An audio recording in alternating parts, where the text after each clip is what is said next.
जय श्री कृष्ण दोस्तों। श्रीमद् भागवत महापुराण। व्यासदेव की निराशा और किस प्रकार उन्हें श्रीमद् भागवतम की रचना के लिए प्रेरणा मिली। दूसरा स्कंद। श्रील सुत गोस्वामी ने कहा, मैं जिस श्रीमद् भागवतम का व्याख्यान करने जा रहा हूँ वह एक ग्रंथ के रूप में स्वयं भगवान श्री कृष्ण का अवतार है।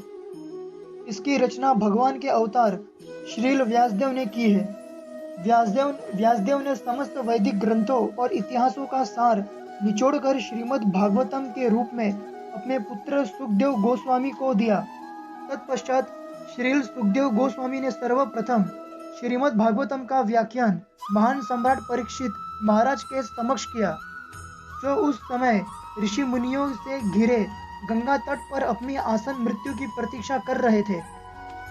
यह भगवान पुराण सूर्य के समान ही देदीप्यमान है और श्री कृष्ण के अपने धाम लौटने के तुरंत बाद यह इस धरती के क्षितिज पर उदित हुआ है। कलयुग में तमोगुण के गहन अंधकार के कारण जो लोग अपनी दृष्टि खो बैठे हैं वे इस अद्भुत ग्रंथ के माध्यम से प्रकाश प्राप्त करेंगे। जब श्री सुखदेव गोस्वामी ने सर्वप्रथम श्रीमद् भागवतम का व्याख्यान दिया, मैंने पूर्ण एकाग्रता से उसका श्रवण किया था। अपने पूजनीय गुरु महाराज के अनुग्रह से मैं इस दिव्य ग्रंथ के पूरे अर्थ का आत्मसात कर सका। अब मैं तुम सबों के समक्ष वही ज्ञान दोहराऊंगा जिसे मैंने उनसे सुना और समझा था। शौनिक ऋषि ने कहा, हे सूत गोस्वामी, हम श्रीमद् भागवतम के इतिहास को सुनने के लिए अत्यंत आतुर है।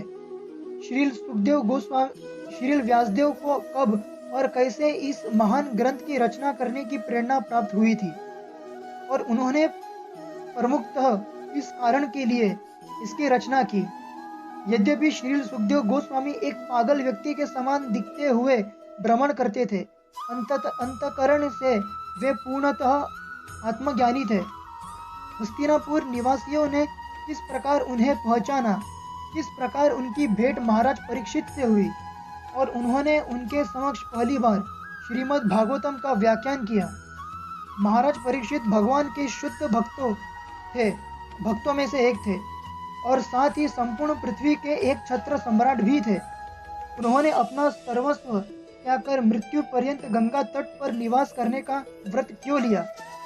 उस समय वे एक युवा तथा परम शक्तिशाली थे।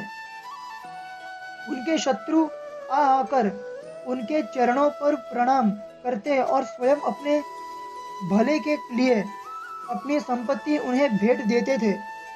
फिर ऐसे सम्राट क्यों अपने जीवन सहित सर्वस्व त्यागना चाहता था? महान लोग अपने स्वार्थ के लिए नहीं जीते। महाराज परीक्षित में भौतिक आसक्ति का लेश भी नहीं था, परंतु फिर क्यों वे अन्यों को आश्रय देने वाले अपने शरीर त्यागने के लिए तत्पर थे? श्री सुत गोस्वामी ने कहा, वर्तमान युग चक्र सत्य, त्रेता, द्वापर और कलियुग वैवत्व मनु के राज्यकाल का 28वां युग चक्र है। इस युग चक्र में द्वापर और त्रेता युग का काल बदलता जाता है, अर्थात पहले त्रेता युग और फिर द्वापर युग आता है। यह परिवर्तन भगवान श्री कृष्ण के प्राकट्य के कारण होता है और उस द्वापर की तीसरी संध्या में सत्यवती और महर्षि पराशर पुत्र रूप में श्रील व्यासदेव का जन्म होता है। श्रील व्यासदेव का आश्रम हिमालय पर बद्रिकाश्रम के निकट श्याम्याप्रास में स्थित है। एक दिन सूर्योदय के समय सरस्वती नदी में स्नान करने के उपरांत श्रील व्यासदेव ध्यानावस्था में नदी के तट पर बैठे थे। त्रिकालश होने के कारण वे भावी कलयुग में आने वाली विशालताओं को देख पा रहे थे। उन्होंने कलयुग में प्रत्येक वस्तु का पतन होते हुए देखा।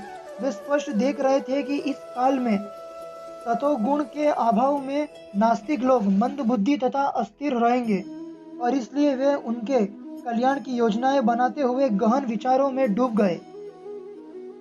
श्रील व्यासदेव जानते थे कि वेदों में वर्णित यज्ञ की विधि मनुष्य के कार्यों को शुद्ध करने के लिए समुचित विधि है और इसलिए उन विधि को सहज सुगम बनाने के लिए उन्होंने एक वेद को 4 भागों में विभाजित कर दिया। साथ ही उन्होंने इतिहासों का वर्णन करते हुए पुराणों की रचना की, जिन्हें पंचम वेद भी माना जाता है। व्यासदेव ने ऋग्वेद पेल ऋषि को सौंपा, सामवेद जैमिनी को, यजुर्वेद वैशंपायन को, अथर्ववेद अंगिरा को तथा पुराण सूत गोस्वामी के पिता रोमहर्ष को। तत्पश्चात श्री व्यासदेव ने इस शिष्यों ने यह ज्ञान अपने शिष्यों को प्रदान किया।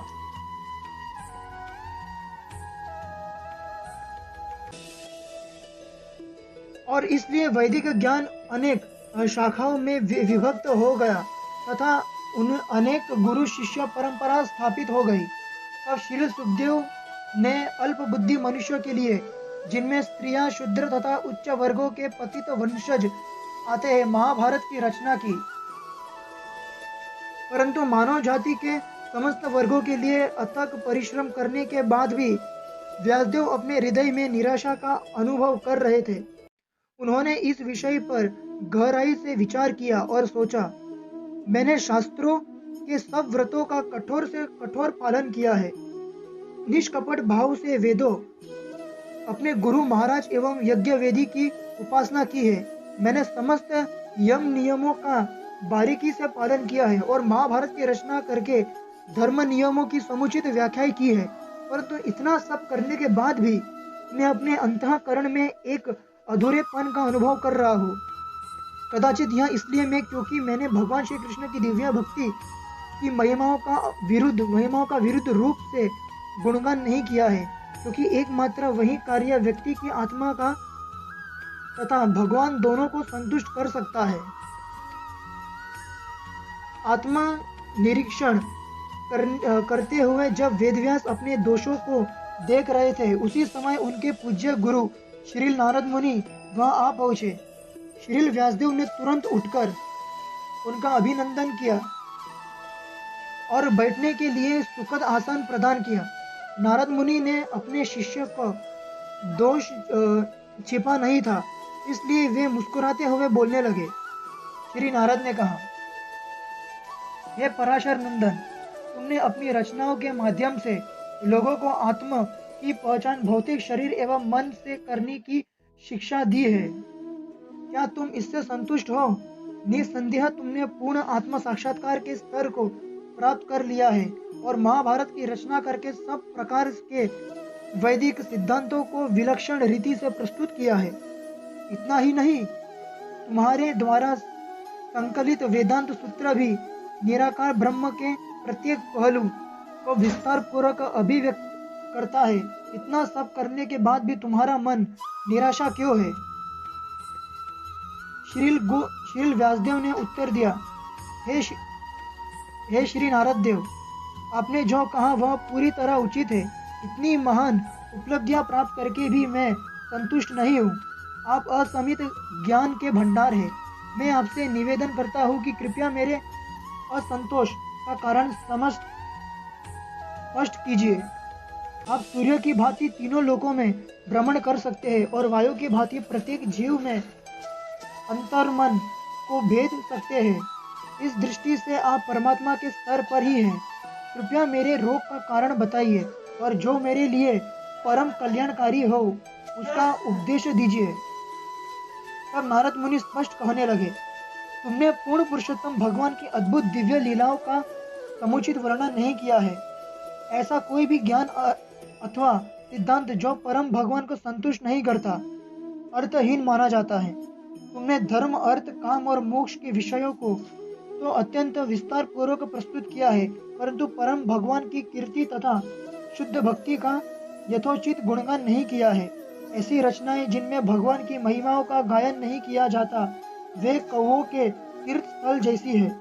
दूसरी ओर यदि भगवान के नाम, यश, रूप तथा लीलाओं का गुणगान करने वाली रचनाएं व्याकरण आदि की दृष्टि से अपूर्ण भी क्यों न हो, महान आत्माएं उनका आस्वादन करती है। ऐसा आध्यात्मिक ज्ञान जो भगवान के साकार पहलू से युक्त नहीं होता, वह आत्मा तो पूर्णतः संतुष्ट नहीं कर सकता है। फिर उन भौतिक कार्यों का क्या कहना जो स्वभाव से ही पीड़ादायक तथा अस्थायी है। शास्त्रों के माध्यम से तुमने भागवत भक्ति के ध्यान पर भौतिक कार्यों को प्रस्तुत करके जन सामान्य को सच्चे पथ से भ्रमित किया है। तुमने उन्हें धर्म के नाम पर झूठ देकर इस संसार में तथा मृत्यु पर्यंत स्वर्गीय सुख भोगने को बढ़ावा दिया है। तुम्हारे इस प्रोत्साहन से उनका सांसारिक रोग केवल बढ़ा ही है। इस कार्य ने उनकी आध्यात्मिक प्रगति में एक बहुत बड़ी बाधा खड़ी है और इसलिए तुम्हारा यह कार्य अत्यंत निंदनीय है। इसके स्थान पर तुम्हें जन सामान्य को शुद्ध भक्ति के पथ पर अग्रसर करना चाहिए था, क्योंकि जो भी इस दिव्य पथ पर चलता है वह कभी भी कुछ खोता नहीं है, जबकि भक्ति न करने वाला व्यक्ति संसार में सब कुछ प्राप्त करके भी कुछ सार्थक प्राप्त नहीं कर पाता। यदि कोई नव साधक भक्ति मार्ग में अपरिपक्वता के कारण गिर भी जाता है तो वह कुछ खोता नहीं है, और क्योंकि उसने भक्ति मार्ग के आनंद का एक बार आस्वादन कर लिया है, वह अनुभव उसे भविष्य में पुनः भक्ति मार्ग पर ले आता है। वह अपनी यात्रा उस स्थान से आरंभ करता है जहाँ से उसने छोड़ी थी। हे व्यास, तुम परम भगवान की लीलाओं पर मनन करके एक ऐसे अनूठे ग्रंथ का संकल्प करो जिसमें उन लीलाओं का विस्तार पूर्वक वर्णन हो, जिसे सुनने मात्र से लोग अपने भव बंधन से मुक्त हो जाए। महान भक्तों तथा ऋषि मुनियों ने इस निष्कर्ष निकाला है कि भगवान की दिव्य लीलाओं का श्रवण कीर्तन करना ही ज्ञान वेदाध्ययन यज्ञ तथा दान का सार है। हे व्यास, शुद्ध भक्ति एवं सेवा से ओतप्रोत साधुओं का संग कितने अद्भुत परिणाम प्रदान कर सकता है, इसे स्पष्ट करने के लिए मैं अपने पूर्व जीवन का इतिहास तुम्हें सुनाता हूँ। जय श्री कृष्ण।